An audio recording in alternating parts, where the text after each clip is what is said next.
Hello, and a warm cheeky welcome to another episode of 52 Weeks, 52 Scientists. Today, we bring to you another great scientist. This time, the scientist is only but surely one person. Yes, I'm talking about Eratosthenes, the head of Alexandria, and he was a Greek polymath and a really hip dude. A polymath is a person who has gained excellence in several fields of science. Now, Eratosthenes, correct me if I'm pronouncing it wrong, was born in Cyrene in modern Libya. The son of Aglaus, Eratosthenes was born in 276 BCE in Cyrene. Now, part of modern day Libya, it was founded by Greeks many years later, and it became the capital of Pentapolis, a country of 5 cities: Cyrene, Arsinoe, Berenice, Ptolemais, and Apollonia. Alexander the Great took it, then he died, then his general, Ptolemy I Soter, the guy who got brutally roasted by our guy Euclid, the founder of the Ptolemaic kingdom. The economy prospered based on export of horses and silphium, a plant used for rich seasoning and medicine. Cyrene became a place of cultivation where knowledge blossomed. Now, like any young Greek, he went to gymnasium, and gymnasium was the place where the cool dudes do embarrassing things. That includes learning arithmetic, reading, poetry, music, social discourse, physical skills, except they were wearing nothing. Eratosthenes went to Athens, the capital of Greece, to further his studies. There he was taught Stoicism by its founder Zeno of Citium in philosophical lectures on living virtuously. Now, studying under the Aristotle of Chios, that shifted cynicism. Now, he also studied under the head of the Platonic Academy, who was Acretus of Picane. His interest in Plato led him to write the very first work at a scholarly level, the Platonicos, inquiring into the mathematical foundation of his philosophies. Eratosthenes was a man of many perspectives and investigated the art of poetry under Callimachus. He wrote poems, so there's Hermes, about Hermes, and another in Elegiacs. That was Aragon, and that was about Aragon, who was the daughter of Icarius. He wrote the Chronographies, a text that scientifically depicted dates of importance, beginning with the Trojan War, which is semi-real, semi-not. It's a Zealandia Atlantis situation, ain't it? This work was highly esteemed for its accuracy. George Syncellus later preserved a list of 38 kings of the Egyptian Thebes.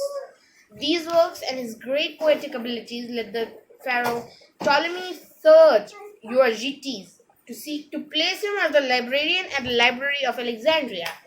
I love libraries. No big surprise. In the year 245 BCE, then 30 years old, so happy to be so happy I'm 30. Yay! Yay! The pharaoh made the head librarian. That's flippin' in it, ain't it? I don't know if he would have done that terrible British accent while reacting, but this would have been his reaction totally.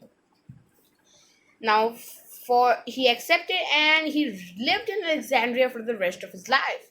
So while he was Greek, he lived the majority of his life in northern Africa. Now, our guy, Eratosthenes, became chief librarian in just 5 years, and a position that the poet Apollonius Rhodus had previously held. Now, as head of the library, he tutored the children of Ptolemy, including the next king, Ptolemy IV Philopator. He expanded the library's holding. All books had to be surrendered for duplication, which is so cruel. But you needed to do it because it was fighting against the Library of Pergamum. Library rivalries, these are nerdy things that you might have not known about. Eratosthenes made several important contributions to mathematics and science and was a friend of Archimedes. Around 255 BCE, he invented the armillary sphere in the on the circular motions of the celestial bodies. Cleomedes credited him from having calculated the Earth's circumference. He criticized Aristotle for arguing humanity was Greeks and barbarians. Barbarians? Ugh, bad people. And that arguing that Greeks should keep themselves racially poor. Good, way to go, Eratosthenes. Don't accept those racists. And he was actually a friend with Archimedes, who happens to be our last entry in the 52 weeks, 52 scientist series. And now he argued that and he was like, every country is good and bad. Now, as he aged, he contracted ophthalmia, or the inflammation of the eye, becoming blind around 195 BCE. Losing the ability to read and to observe nature depressed him. Yes, true, bro. Leading him to voluntarily starve himself to death, which is not good. If you ever feel suicidal thoughts, there are suicide helplines you can contact. He died in 194 BCE at 82 in Alexandria. Now let's talk about his scholarly career a bit. For example, he measured the Earth's circumference. It is the most famous among the results, who estimated that the meridian has a length of 200,000, 52,000, 2.50 to 250 to 100,000 stadia, which is 600 feet. So, if I am not wrong,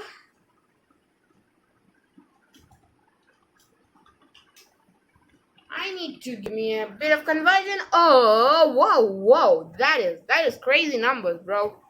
So 46 million, a meridian is 46 million meters, is what he presumed, with an error on the real value between minus 2.4 percentages and 0.8 percentages. Eratosthenes described his arc measurement technique in a book entitled On the Measure of the Earth, which has not been preserved. RIP. Okay, he has Cleomedes' simplified measurement.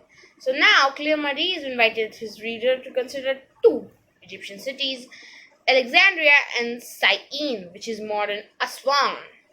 Now at midday on summer solstice, which is around 21-22 July for the northern hemisphere, it's July right here. No, just don't get into Indian weather patterns yet. In Syene, the sun was so precisely overhead, no shadows were cast. When in Alexandria, a measuring obelisks cast a shadow of 7.2 degrees. So now Cleomedes assumed that the distance between Aswan and Alexandria were 5,000 stadia. Oh yes, don't make me convert every time. This is just... what is this? Why?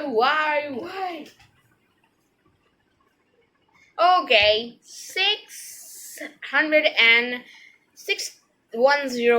around 609,000 meters. That was checked yearly by professional bimatist Monsoros Orezlil. He assumed that the simplified but false hypothesis that Syene was precisely on the northern tropic, the Tropic of Cancer, saying that at the solar noon on the summer solstice, the sun was directly overhead. You want to know which city is precisely on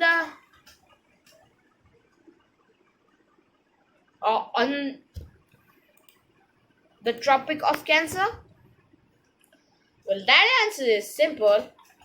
That city is Udaipur in Tripura, which, that is interesting. Is it in India? Yeah, it's in India. Anyways, that place, and there are several other places, but what I mean to say is his calculations were way southern than they should be. Now, he assumes that the simplified and fails hypothesis that Syene and Alexandria are on the same median. Under the previous assumptions, says Cleomedes, now you can measure the sun's angle of elevation at the noon. Exactly. How up is that? You can measure that angle at 12 p.m. in Alexandria. Then, for that, you'll need to use a vertical rod invented by our good friend Anaximander, a gnomon, and that should have a length 1 meter or whatever, right? You measure the length of the shadow on the ground. Then you can calculate the angle of the sun's rays, and that he claims would be 7 degrees 12 inches or 7.2 degrees or 1/50th the circumference of the circle. Now, taking the earth as spherical, the earth's circumference would be 50 times the distance between Alexandria and Syene, Aswan. That is 250,000 stadia. Now, since one Egyptian stadium is equal to 157.5 meters, the result is 40,000 kilometers, 39,375 actually, which is a 1.4% less than the real circumference of the earth. Take the note, kids, it'll help you. 40,076 kilometers. Let's talk about geography, shall we? Now I can look at this map and it's terrible. No, I'm just gonna say it's terrible, but it's for the known world.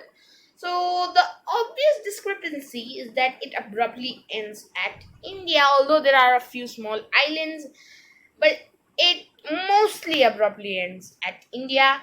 India is very flat, does not make sense, and the Ganges are not on the Indian borders. It flows through the mainland first, which, yeah, Taprobani or the Sri Lankan continent, it's way too long. Arabia looks perfect actually.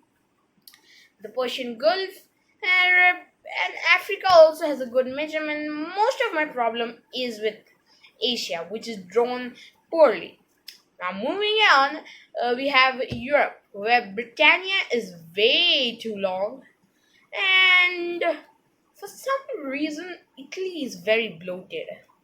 Those are just my observations as a modern, not college educated human, so take it with a grain of salt, kids. Eratosthenes now continued from his knowledge about the earth. Now, using his discoveries and knowledge of its size and shape, he wanted to sketch it. In the library of Alexandria, he had every travel log there was, so which contained different items and representations. So he needed one organized format, and so he created a 3-volume work, Geographica. He described and mapped the entire known world, even dividing the earth into 5 climatic zones: 2 freezing zones, the frigid zones, 2 temperate zones, and a zone encompassing the equator and the tropic.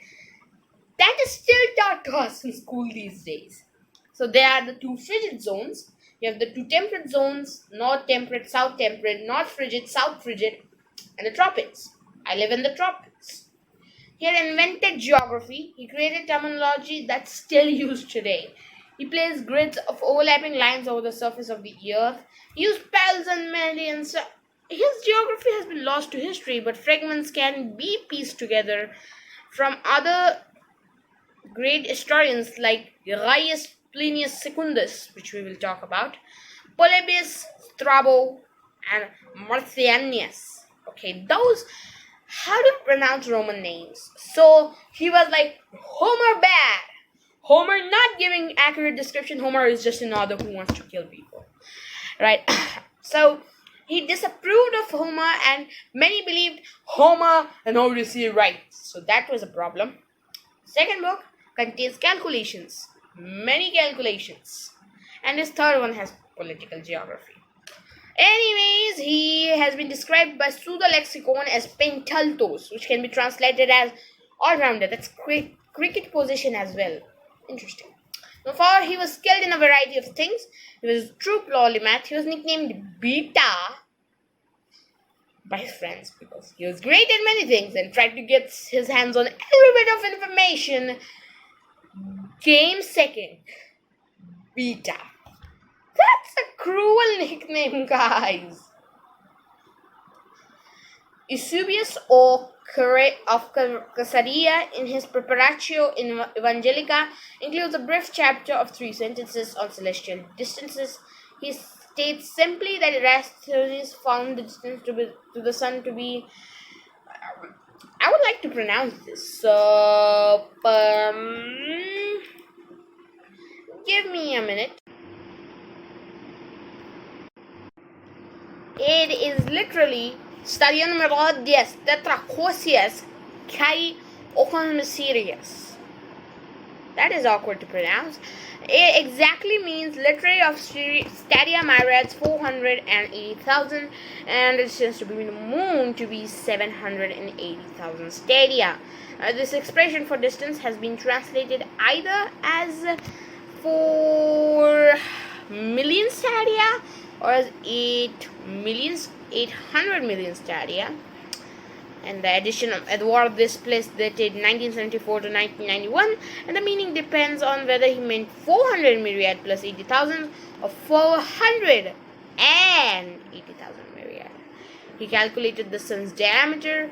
He devised a calendar using a prediction about the ecliptic of the earth. He calculated 365 days in a year. Guys, he doubled the cube and he was very proud. His motivation is he wanted to make catapults. That's very fun. Number theory. The sieve of Eratosthenes. The thing you learn in middle school. Ladies and gentlemen, Eratosthenes proposed a simple algorithm for finding prime numbers.